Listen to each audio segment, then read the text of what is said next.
we're at a major disruption point or an inflection point, probably as big or bigger than the internet. You should be thinking about digital or dead.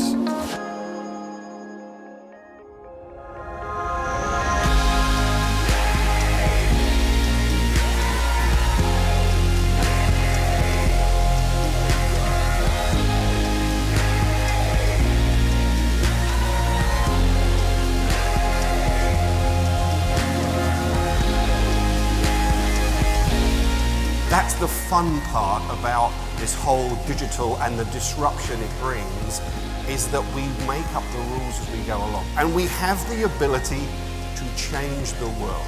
The key aspect of this is that about 1/3 of companies are not going to survive the next decade.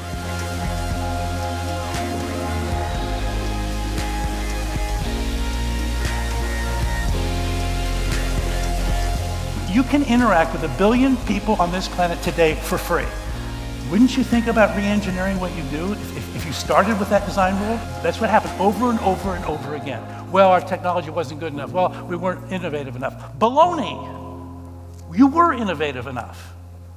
You weren't single-mindedly committed to making the transformation happen. So a really broad spectrum, a really good panel.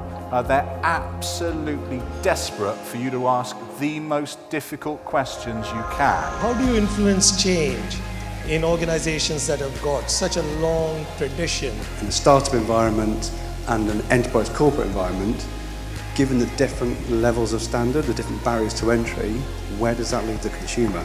How does that stuff play out in smaller businesses? Are they by default more nimble and more agile, and therefore they don't need such a structured approach to innovation? The world of digital, by definition, doesn't respect borders. By providing data to public and citizens and to private companies, we can create a whole ecosystem of people consuming that data. If we're going to create security by design, we really need to start thinking about how the bad guys are going to exploit our data as well as us as a business. If you try to change just based on internal forces only, it is very hard because of all the established bases of power.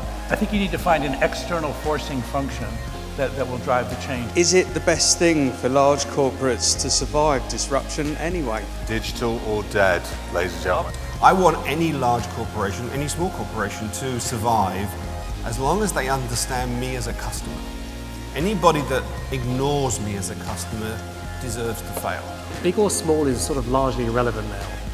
What's important now is our ability to change at pace. Ladies and gentlemen, the best looking boy band in business. Please give it up for your panel.